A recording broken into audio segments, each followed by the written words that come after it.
Assalamualaikum warahmatullahi wabarakatuh. Selamat datang kembali di YouTube channel Eko Prasetyo. Oke teman-teman, hari ini kita lanjut di video seri overhaul transmisi Avanza. Hari ini masuk ke part 2 ya. Part 2 itu setelah kita bongkar, kemudian kita lakukan pengukuran. Pengukuran komponen ini fungsinya untuk mengecek apakah komponen-komponen yang bekerja pada transmisi masih masuk spesifikasi atau masih layak untuk digunakan atau tidak. Untuk pengecekan ini nanti tidak full semuanya saya lakukan pengukuran. Ini setidaknya ada 70%-nya ya kita lakukan pengukuran karena ini saya sesuaikan dengan latihan ujian praktek untuk kesiapan siswa. Nah, untuk standar kita yang kita pakai pengukuran itu ada beberapa komponen yang kita ukur. Misal yang pertama ada sifok, kemudian ada synchromess, kemudian ada select inner lever, kemudian ada inner lever, kemudian ada pemeriksaan sifok shaft, kemudian pemeriksaan output shaft, kemudian pemeriksaan shift head. Nah, alat dan bahan yang kita butuhkan yang pertama tadi sudah ya ini. Kemudian berikutnya ada alat ukurnya, ada dua ya. Ada yang satunya ini Fuller gauge ya. Kemudian kita ada vernier caliper juga atau jangka sorong. Kebetulan kita adanya ketelitian 0,02. Kemudian manual book sesuai untuk melihat standar dari komponen-komponen yang kita ukur. Jadi untuk komponen-komponen ini tidak wajib kita hafal ya, tapi kita wajib punya manual booknya. Karena setiap komponen transmisi nanti berbeda unit itu juga berbeda spesifikasi. Jadi saya ulangi lagi, mungkin ada yang melihat video ini adalah video transmisi Avanza. Jadi mungkin nanti berbeda dengan transmisinya Mitsubishi Xpander, kemudian Honda CR-V, kemudian Suzuki Karimun itu nanti pasti berbeda. Makanya kita perlu yang namanya buku manual book. Oke, pertama kali yang kita cek berdasarkan manual book. Ini ada apa saja item yang kita periksa. Jadi ini ada pemeriksaan ya. Ada pemeriksaan sesuai dengan yang kita cek. Ini jadi saya urutkan dari buku manualnya, dari buku panduannya apa saja yang dicek. Oke, jadi ini kita memang sangat perlu kita punya manual book ini tujuannya untuk nantinya membandingkan spesifikasi. Nah, seperti ini semisal ada synchromess itu ada spesifikasinya berapa, kemudian limitnya berapa. Untuk menentukan apakah synchromess itu layak digunakan atau tidak. Oke, yang pertama kali kita cek, ya Mas, hadap ini gue Mas. Yang pertama kali kita cek itu adalah kondisi output shaft. Nah, ini output shaft ya. Output shaft ini nanti yang dicek ada 3 poin. Yang pertama ada giginya ini, dan dua yang ini. Ya ini dapat sensor speedo, kemudian satunya yang sini yang keluar menuju propeller shaft. Nah, 3 ini kita cek secara visual. Berdasarkan manual booknya kita cek secara visual apakah ada keretakan, ada pecah. Yuk dicek satu-satu Mas, mulai dari sini dulu.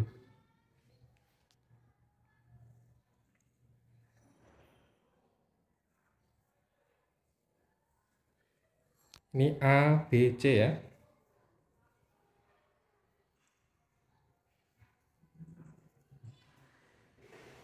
Udah. Untuk hasil Baik, masih tidak ada keretakan. tidak ada keretakan komponen ya, tidak ada pecah pada komponen. Jadi untuk output sebenarnya kondisinya baik. Kemudian yang diperiksa selanjutnya yaitu synchromess. Synchromess. Nah, synchromess ini untuk ngeceknya ini ada dua ya. Yang pertama itu kondisi synchromess ya. Untuk yang dicek kondisi synchromess yang mana Mas? Ya bagian luarnya giginya itu sama bagian dalam. Bagian dalamnya ini ya. Bagian dalamnya ini kan ada alurnya. Nah, alurnya ini kalau sudah halus, Pak, maka pengereman dari synchromess itu tidak bisa bekerja. Nah, dicek dua itu, Mas.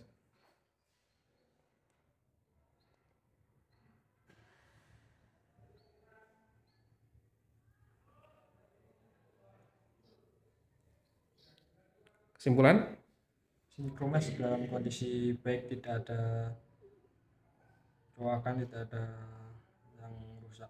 Oke, kondisinya baik. Kemudian yang dicek selanjutnya adalah celah sinkromes ya. Untuk caranya, sinkromes kita masukkan ke dalam ini ya, kemudian kita putar. Setelah diputar, ditahan, kemudian kita berikan fuller kick.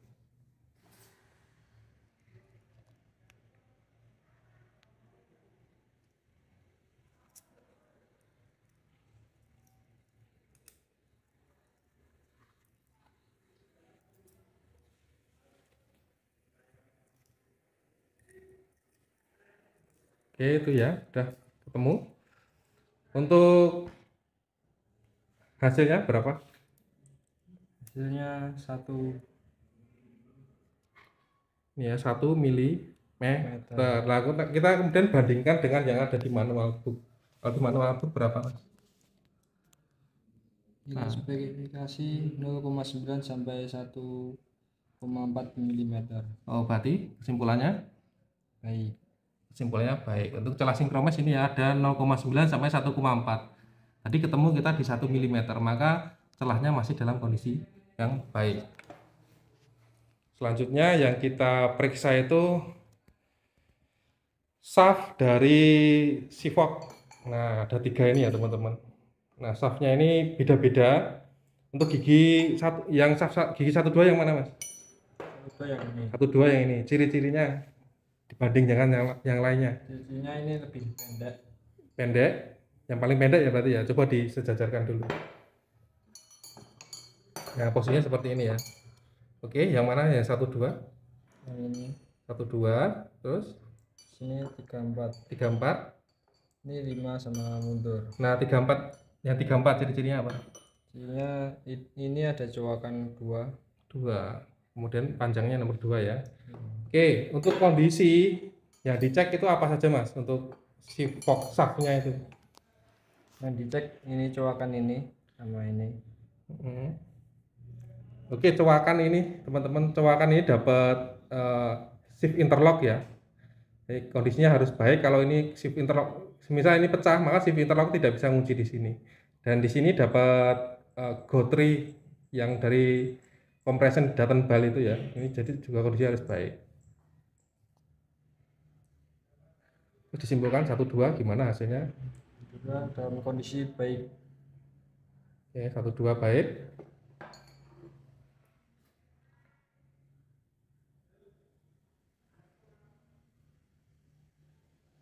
Gambar juga masih baik. 34 baik.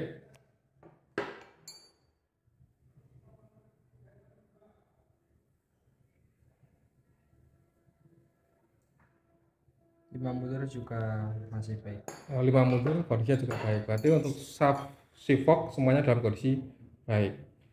Dan selanjutnya yang kita periksa itu adalah sifok. Nah, sifoknya itu ada 3 ini ya. Sifoknya itu ada 3, yang paling besar itu yang untuk gigi berapa, Mas? Gigi 1 dan 2. 1 2. Terus selanjutnya 3 dan 4 yang mana? 3 dan 4 yang ini. Yang ini ya. Terus ini 5 sama. oke, ini ya, berarti ada ciri-cirinya ya. Ada cirinya yang ini, ada kayak gini untuk gigi yang 5, yang ini yang tengahnya 3 4, kemudian 1 2. Terus ini meriksa pekerjaannya itu apa? Apa, Mas? Coba dibaca di bukunya. Pemeriksaan sifok dan sifhead. 1 sifok. Ukuran tebal dari sifok. Ketebalan dari sifok menggunakan Jangka sorong. Nah, menggunakan jangka sorong. Cara untuk mengukurnya gimana?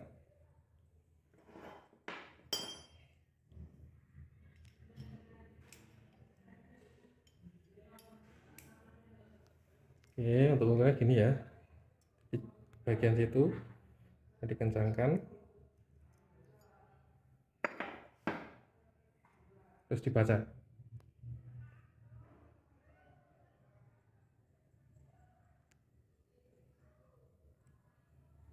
10 mm. Pas Pas. 10 mm. Kemudian kita bandingkan dengan nilai standar yang ada di buku manual.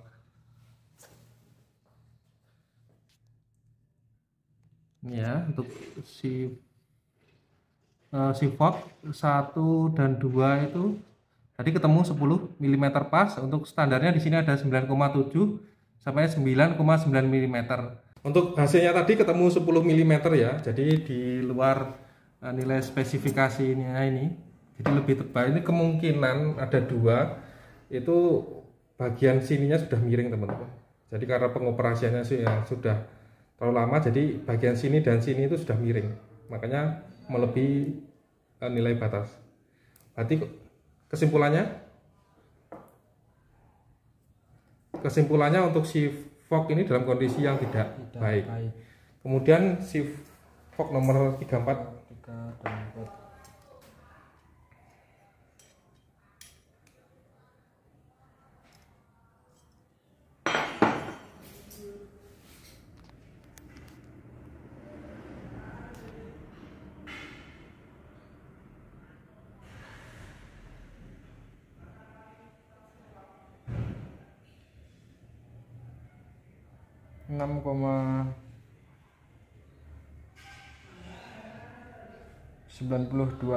6,92. Kita cek untuk standarnya. Sini ya, si fork untuk 3, 4 sama 5 itu tadi berapa Mas? 6,92 mm.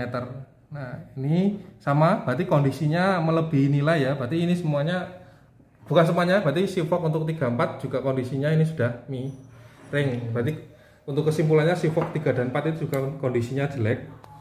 Kemudian nomor 5 Mas, si fork 5 Mas.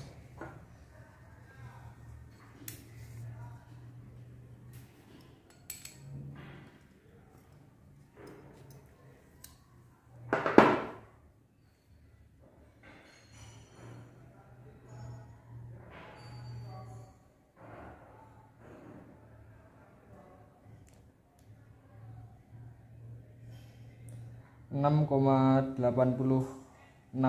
6,86. Kita cek untuk standarnya di buku manual. Untuk 5 6,86. Ini masih masuk ya, karena ini paling atas 6,9. Berarti untuk si fork 5 kondisinya baik. Pemeriksaan selanjutnya yaitu dimensi dari shift head. Shift headnya ada 3 ya. Jadi ini untuk shift head 1, 2, gigi 1, 2 maksudnya 3, 4, 5 dan mundur. Nah, untuk 5 dan mundur ini sebutannya release head ya. Kemudian kita cek dulu yang untuk gigi 1, 2 Mas. Silahkan dicek.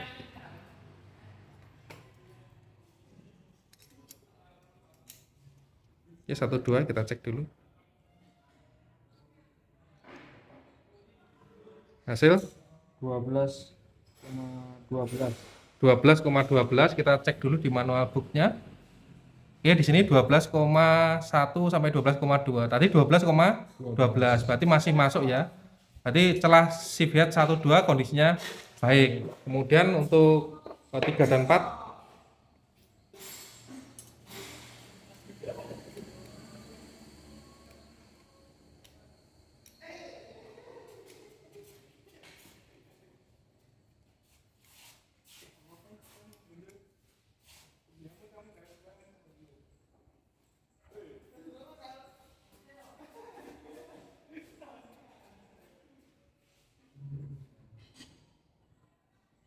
12,16. hasil untuk 3 dan 4 itu 12,16. Berarti masih masuk ya spesifikasinya. Berarti kondisinya dalam keadaan yang baik. Pemeriksaan selanjutnya itu release head ya. Release head itu untuk gigi 5 dan mundur. Ini ada bentuknya seperti ini. Ini ada 2 celah ya. Satu celah A dan celah B sesuai dengan gambar. Gini ya, celah A dan B.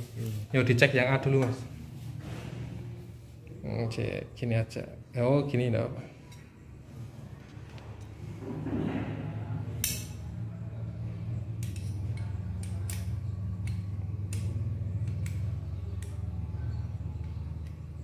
Dibaca di tempat 12,1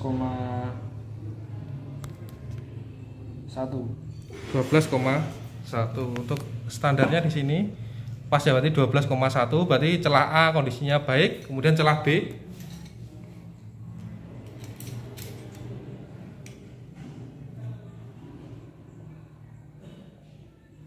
15 pas. 15 pas.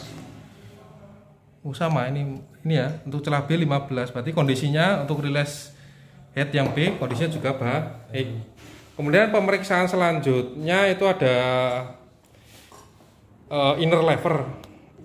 Inner lever itu ini ya teman-teman. Ini yang kita lepas dari case transmisinya. Oke, untuk inner lever ini ada dua pemeriksaan yaitu A dan B. Kalau kita cek di gambar sama ya di sini. Ini inner lever itu ada yang A berarti yang sini ya. Kemudian yang B nanti di sebelah sini. Yang A dulu, Mas.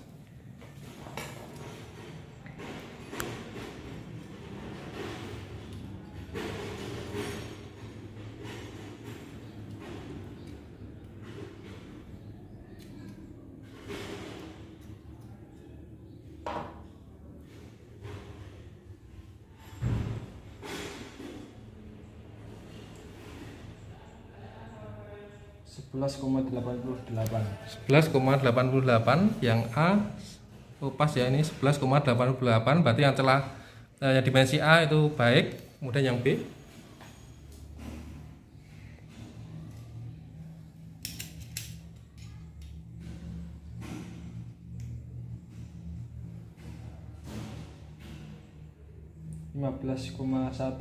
pas 15,1 sama ya, ini berarti hasilnya 15,1 berarti celah yang B kondisinya baik.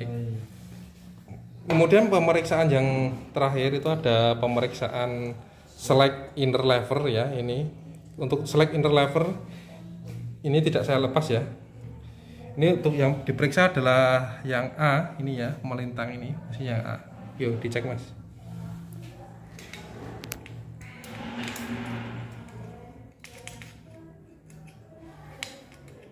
Bagian pojok dan pojok.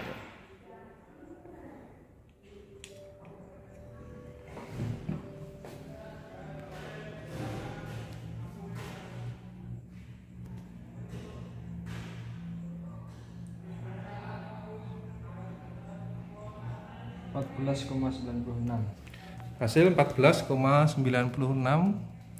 Oke, berarti ini masih masuk ya, ini 14,88 sampai 14,98. Tadi 96 tadi ya. Berarti untuk kondisi select inner lever untuk dimensinya masih kondisi baik. Oke, itu saja teman-teman untuk pemeriksaan komponen dari transmisi. Mungkin yang lebih komplit, lebih detail, mungkin nanti akan saya buatkan video terpisah. Ini video untuk latihan anak-anak yang sedang melaksanakan atau persiapan ujian praktek kejuruan. Terima kasih bagi yang menonton video ini sampai akhir. Saya akhiri. Assalamualaikum warahmatullahi wabarakatuh.